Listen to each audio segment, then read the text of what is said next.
Well, good morning, everyone. Thomas Montgomery here. We get together with our distribution partners most weekday mornings at 8 o'clock Central to talk about strategies, tips, techniques, share success stories, and support each of you.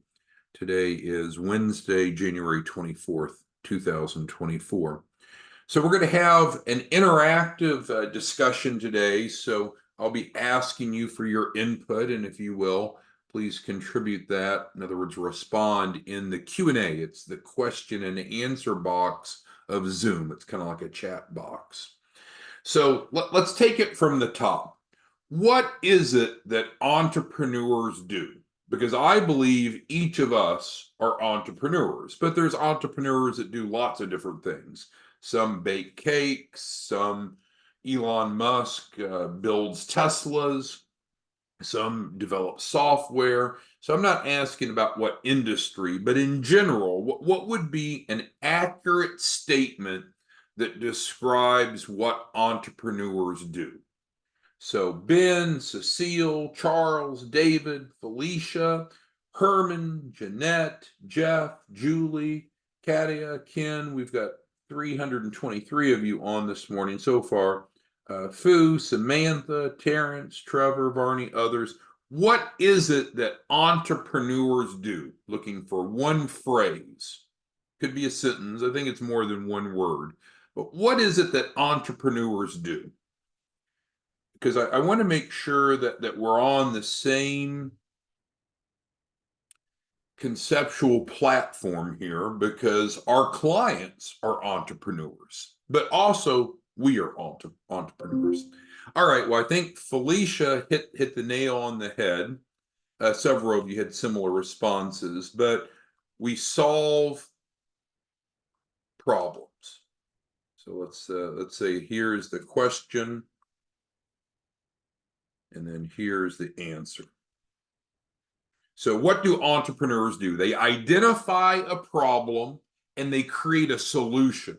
They provide a solution. Maybe it's a good, maybe it's a service, maybe it's something that they manufacture, maybe it's something that they resell, like Walmart, right? Walmart doesn't produce food, but they've created a more efficient way of aggregating the products that are sold in their stores.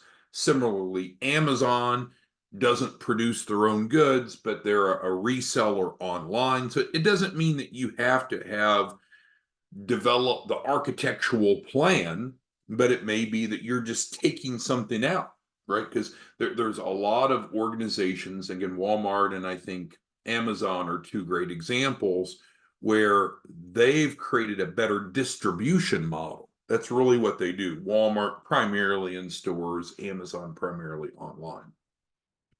Okay, so I think we're in agreement that what entrepreneurs do is solve problems. Now, you and I are out helping entrepreneurs, but at the same time, we're entrepreneurs. Because what's the opposite of an entrepreneur? Probably an employee, right?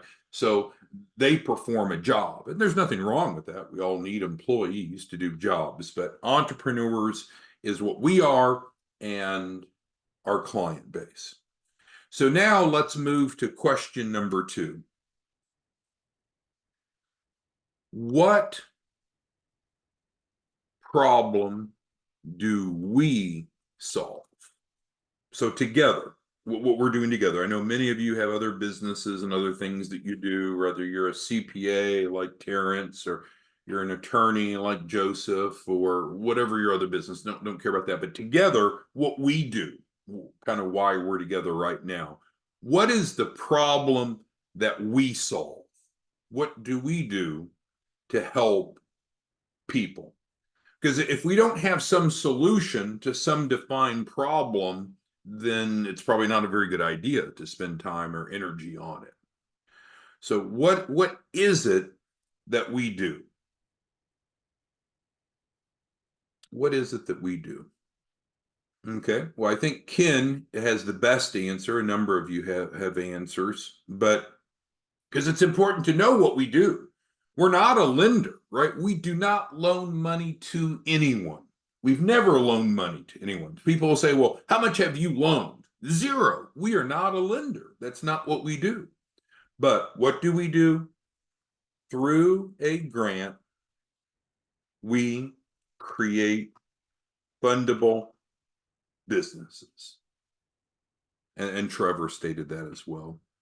Felicia did as well. So a number of you. So that's what we do. It's so important. And maybe you feel like I'm wasting your time right now, but I don't think so. We have to be on the same page of what we do and to be able to articulate what we do.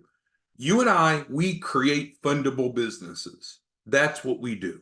Now we'll get into how in just a second, but that's what we do. We don't provide funding. Now, we can help create a fundable business and then facilitate access to funding. But in most cases, people, entrepreneurs that come to you and I, they don't have a fundable business yet. So we have an interesting point that Susie says, and she says, no. And so we're going to add answer 2. She says, we improve financial literacy of entrepreneurs looking for funding. Well, Susie, that's interesting. And maybe that's a more accurate answer because as we talked a little bit about yesterday, there are no shortage of entrepreneurs, people that own a business or want to own a business that want to need funding. There's just no shortage of them. It's like thirsty people in the desert, not a problem to find them. But a lot of them don't know what it takes. And a lot of them just want a shortcut. They just want funding. But what do you and I know? That you can't just want funding, you have to qualify for funding. So I guess we have 2 answers then to what we do. Isn't that true? We create fundable businesses, which is true. That's what our website talks about. That's what our agreement states. That's what we do. But also we improve financial literacy, as Susie mentioned. And so Susie's right. So let's expand on that then. How do we improve financial literacy of entrepreneurs? So Susie or anyone else that wants to answer that, I'm curious, how is it we do this? And this kind of taps into our discussion yesterday where we're frequently running into entrepreneurs that have either ignorance or unrealistic expectations. They don't know. They don't know what they need to know. No one's taught them in school, their parents, their banker, whomever that they've had access to. So what is it that you and I do, Trevor, to improve financial literacy of entrepreneurs? Marilyn, what is it that we do? David, I know you know the answer. And Felicia, again, is hit the nail on the head. Our primary way of building financial literacy is through the 10 cap lock on mistakes PowerPoint. And that's right down here. Let me move this over for a second so it gets out of our way. And right here, we have the 10 mistake PowerPoint. We've covered it on a live training before. You have an on-demand. This is our primary method of teaching. Because when we take someone through this curriculum, they understand what typically keeps small businesses from being fundable. We teach them a number of key terms, like we were talking yesterday about balance sheets. It's kind of alarming how many entrepreneurs don't know what a balance sheet is, what's on it, that they should have a balance sheet for their business, even if it's a new business, why it's important, and so forth.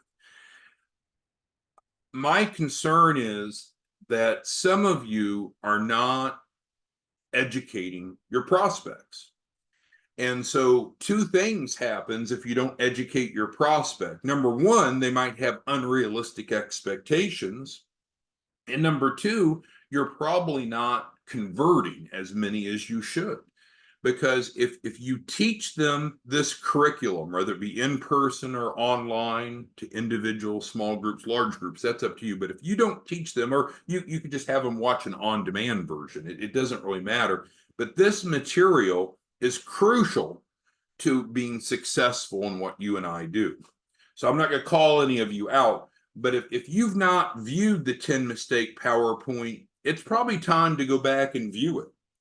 If you've not watched it a few times, it's probably a good time to go back. And if you're not teaching this, I don't think that you're going to be very good and probably very successful in our relationship, because you have a bunch of entrepreneurs. Let's pull this up. So the problem exists even if people aren't educated. But the way that we solve their problem is understood best from an educated client. And I believe that this is one of the main problems that many of you are having, is that you're entrepreneurs, which is great. You want to solve problems, which is great. You want to make money, which you deserve to make money. But I think we're skipping the education. And so either clients don't enroll because they don't understand it, or they think it's too good to be true, or worse yet, they enroll because they want something that's too good to be true. They think they just sign up and instantly, where's my 250,000? No, we need to have a fundable business. So I won't share with others, but I'm going to ask a few of you. Before you enroll a client, are you either requiring them to, or at least encouraging them to understand this material? So I'll ask David. David, throwing you out there, are you requiring people to know this information, or at least have exposure before you allow them to enroll?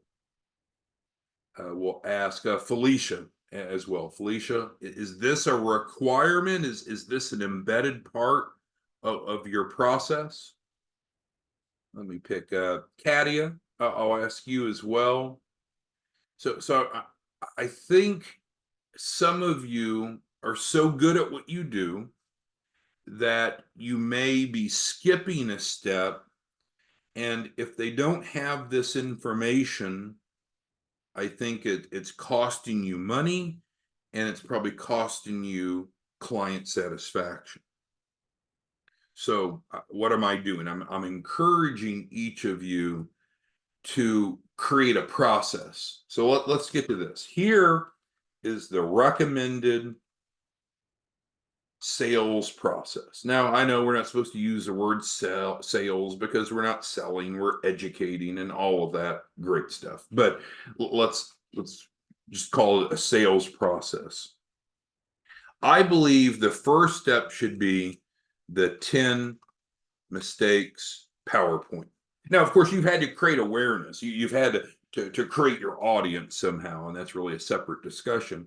But I think this 10 mistake PowerPoint, again, whether you're teaching in person, online, you can just give them this recording if you want to make it simple, or you can record it yourself and give them your recording version. It doesn't matter. But this material is so important because it's what they need to know. It's what they need to know. And if they don't know this, I think we're risking not enrolling as many clients as we could or should. And I think we have a greater risk of clients being dissatisfied after they enroll. So to me, that should be the first thing that you do. Somehow, some way, it's up to you. Teach it, play a recording, in person, online, whatever you want. The second step, I believe, should be the comparison sheet. What does that mean? Right here, we built this in, and I'll pull it up. I won't play it, but I'll start it so we can see it. So you see what it looks like, and each of you should have it.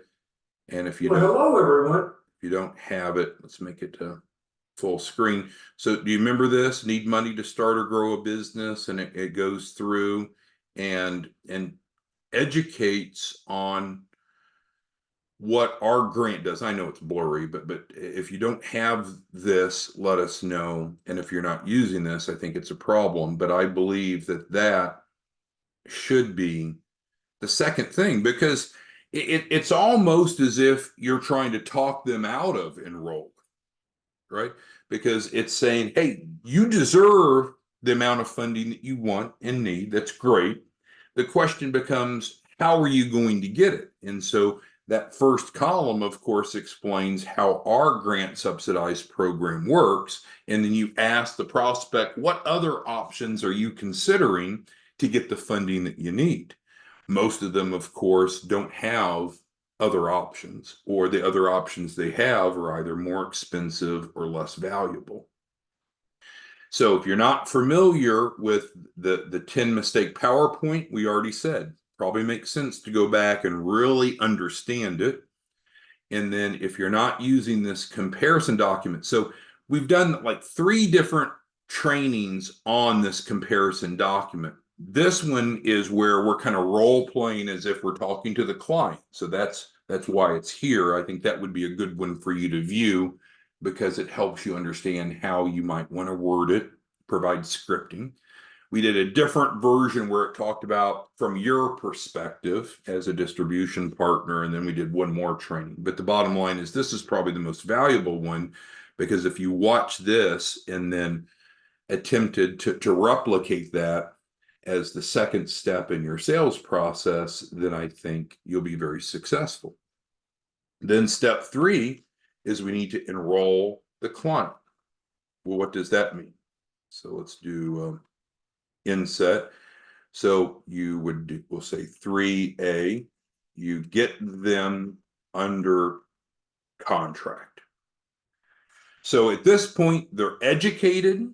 They realize that the resource that you/we offer is the best solution. So now they're ready to move forward, and you want to get them under contract. We provide you an editable version of the client agreement.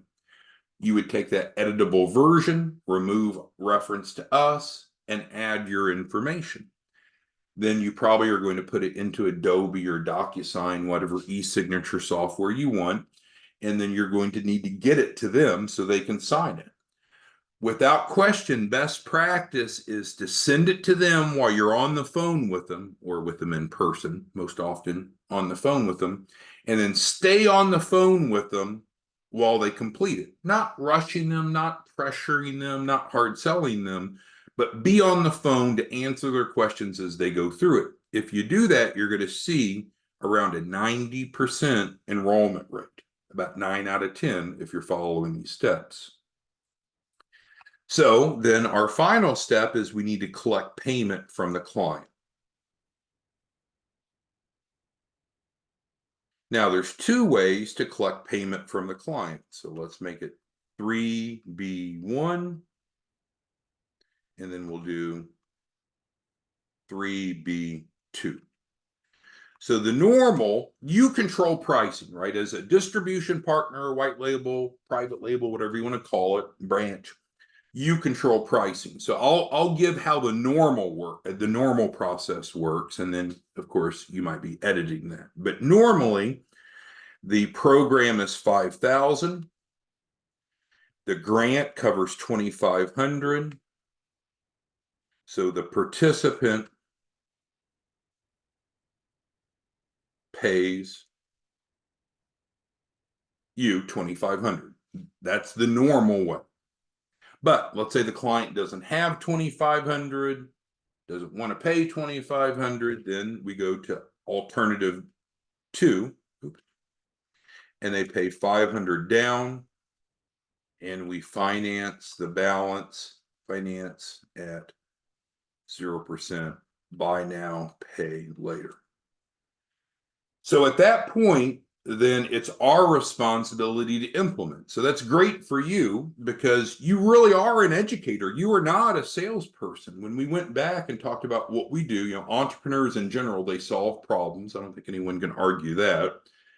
We talked about what problem we solve, and we had a little bit of a disagreement or varied perspective. Some of us said, hey, we create fundable businesses. I think that's true. And then Susie and some others said, well, really what we do is we improve financial literacy. And that's true. Both of those answers are true. And so with that being said, we wanted to clarify, how do we improve financial literacy? Our primary tool exists and it's on demand, so you can view it now and you start using it now. We'll provide you an editable version of that PowerPoint if you want to change it with your information. You should already have that. And now we're kind of wrapping up by going through what is the recommended sales process. It incorporates both building financial literacy and then creating a fundable business. Now, I've not gone through today talking about how we create a fundable business, but essentially that's what's on the website, that's what's in the agreement, that's what's in all the materials. So hopefully you've assimilated that already. But what I want to do is get feedback from you all on this recommended sales process. What are your thoughts on following this three-step process? So Larry, you're one of our top distribution partners.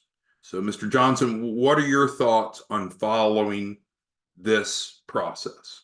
Could you respond, Mr. Johnson, to the... Pearlie, how about yourself? Pearlie, you're both a client and a distribution partner. So Pearlie, what's your feedback on following this three-step recommended process? Fu, again, both a distribution partner and a client. Fu, what is your feedback on following? Anyone and everyone, I'm looking for you to type. Richard, you run a large chamber of commerce. We're honored to work with you. What are your thoughts, Richard, about following this process? So I'm looking for feedback from each of you, because I believe if we follow this process, we will have educated clients and we'll have clients with the right expectations, because we don't want a client to enroll and then be disgruntled. And we see that on occasion. And as we've researched and backed into it, why do we have disgruntled clients when we do have them? It's typically because they've not been educated properly. They have either unrealistic expectations or unknown expectations. And we've attempted to be so transparent. This process, it works 100% of the time. It's not instant. It takes 30 to 60 days. And we do all these things and we guarantee it. There's no risk to the client. But we see on occasion, some of you are enrolling clients and I don't know that they understand what we do. And so again, we'll do all the implementation and we don't mind the heat, and we love people. So it's just fine to talk to someone that's upset or angry. And we'll treat them with love and respect. But the bottom line is, if you approach this opportunity to solve problems through this process, I think you'll be very successful. All right, so Timothy says, cut to the chase, how do I make money? So, all right, Timothy, so let's do that. Okay, so how is money made? Great. And that's a fair question, because I know that we're mission driven and we want to help people and educate them and help them have a fundable business. So certainly, but I do understand as an entrepreneur, this needs to be profitable for you. And as Thomas Kearns likes to say, let me see, Thomas is not on this morning, but as Thomas Kearns likes to say, every day is payday. There is no reason that on average, each day, each of us can't help one new client, because there's so many people that want and need funding, and we have a valuable resource. And frankly, we talk about this being the sales process. I know that's kind of like the forbidden word, but you don't need to sell anyone. If you just educate them, they'll make an educated decision of if this is right for them or not. So this is really not sales, it's education. But those are the three steps. Okay, so let's get back to Timothy's point. He says, cut through the BS. How do I get paid? How does he get paid? So first of all, you're paid upfront. We'll call that today. And that comes from what we talked about, 3B1. right? Or 3B, right? So that's 3B. You're paid today by the client when they enroll, either 2,500 because the grant pays the other 2,500, or they pay 500 and they finance the rest, and you get paid the rest in 30 days. So you're paid up front, and that's good because a lot of people need money up front. They need money now, and so you'll get paid today. Follow this process, you'll get paid today. But that's not it. In addition to that, you're going to, oh boy, I shouldn't have done that. I just undid that. That's horrible. All right, well, we'll get rid of that since I accidentally deleted it. Didn't mean to. I don't think there's a undo. Was there an undo? Oh, there was an undo. Can I undo more? Oh, I think I can. Oh, thank goodness. All right, I undid it. All right, so you get paid today. Then secondly, then you're paid on the back end, paid after funding. And we call that a performance fee. Now, as a distribution partner, you pick how much your performance fee is going to be. We see some of you don't charge any, some of you charge 6%. I would say the average, we'll put that in, the average is 10 to 20%. It's up to you. But if you want to add a performance fee to the editable client agreement, you can. And what that means is after the client's been funded, then they pay you the performance fee. Well, that's a pretty big deal because if we look at the front end, the front end, that's 2,500 or 500 with the buy now, pay later, which you get the rest is just in 30 days. But the back end is much more significant, right? So let's just say you went conservative and you went 10% off of, and how much capital raise they have will vary. I was talking to Petros this morning, who's one of Terrence's clients, and we're helping Petros raise $3 million, well, 3.5 million to get to construct some real estate that'll be used on like Airbnb. I'll keep his business plan confidential, but that's a good industry summation. So in that case, that's a 3.5 million capital raise. And I don't know what Terrence is charging Petros, but let's say it's 10%. So that's 350,000 performance fee. So obviously there's more money off the back end than there is off the front end. And that kind of makes sense because now the client's been funded, they can afford to pay it. I don't think Petros has 350,000 to pay Terrence today on the front end.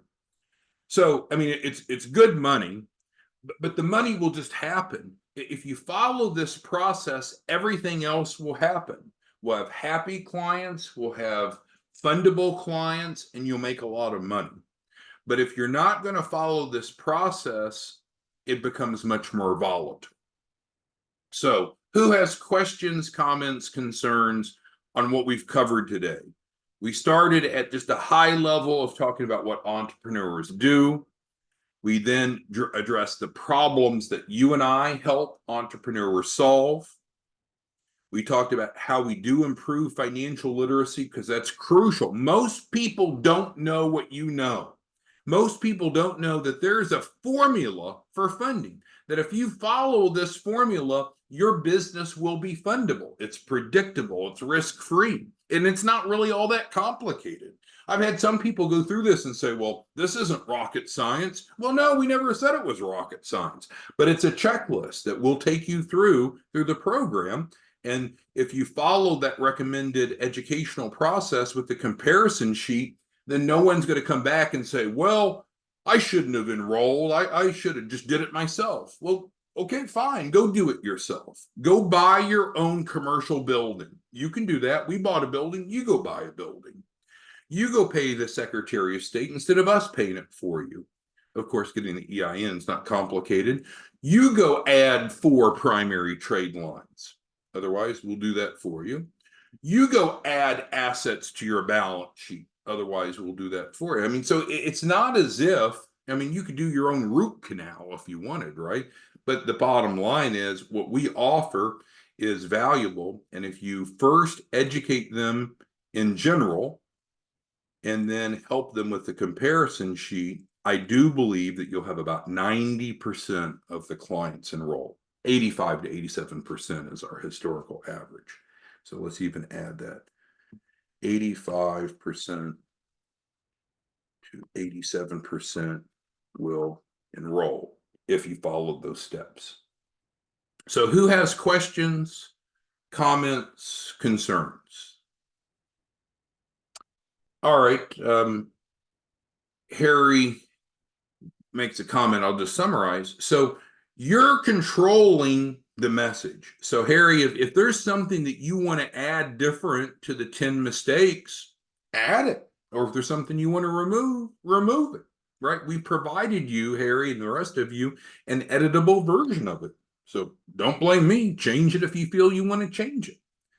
The comparison sheet, we've provided each of you an editable version of that. If there's something that you want to change on it, then change it, right? You're controlling the educational message. We have it ready to go. Just take our information off, put yours on. But if any of you are somehow disgruntled for whatever reason that you feel like there should be 11 mistakes, there's not 10, there's 11. Well, then change it. But you're controlling that. Then you get the client under agreement and you're controlling the client pricing, not us. You determine what the client pricing is. Normally, it's as laid out here. So we want to make sure each of you are enrolling at least one client a day. We want to make sure that you get paid today. There's no reason that every one of you don't get paid today. So Richard, you run a large chamber of commerce. What can we do, Richard, to make sure that you're paid today? What can we do? Samantha, you have this wide sphere of influence. What can we do to make sure that you're paid today, Samantha? Marilyn, you're one of the smartest educators we have on the team. You're not making any money, Marilyn. What can we do to make sure you get paid today? The same question for all of you. What do we need to do to make sure that you're paid today? Because the program is real. It's legitimate. It does exactly what we promised to do.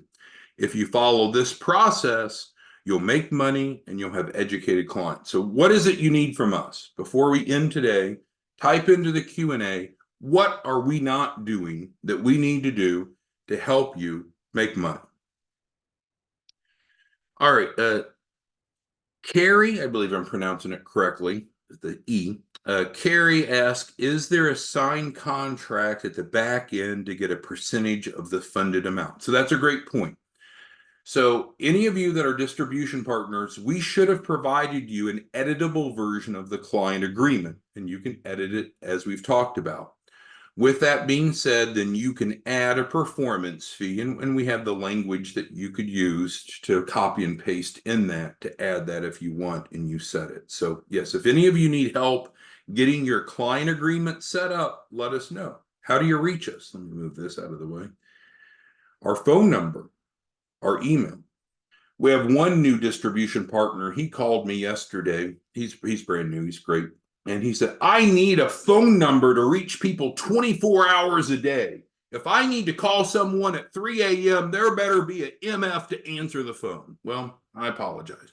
We currently don't have someone at 3 a.m. to answer your calls. But Mondays through Fridays during office hours, our phones are answered live. You can email us. And then again, our service model is to schedule weekly calls in addition to impromptu. So if we're failing your expectations because we don't hire people at 3 a.m. to answer your calls when you need us, I apologize. But we run like a normal business Mondays through Fridays, and this number is answered live Mondays through Fridays. Now, it's possible that they're caught up on a phone call at the time and it goes into voicemail, but that's normally it's answered live. Pauline's asking for a replicated website. And absolutely, what we've offered to do is provide all of you a replicated website just like this. Just like, well, similar to this. Of course, it would have your information on it. So if you don't have that and you need that, reach out to us via phone or email, and we can get that set up. All right, well, we've ran long, but hopefully this has been somewhat thought-provoking, right? Because we started with the basics of what entrepreneurs do. We're trying to remind you that you solve problems. You have the solution to the problem that most small business owners have. They want and need capital. The problem is often them, many times they're financially illiterate. So let's build their financial literacy, then help them create a fundable business. And we've given you a very simple 3-step process to follow. You should have all the tools, all the resources, and of course, we're here to provide you all the support. There's no reason that you're not making an adult income by helping others. And every day should be payday. Every day should be payday. Every day should be payday. So let's make sure today's payday. Let us know what we can do, and we'll see you back tomorrow. Bye-bye.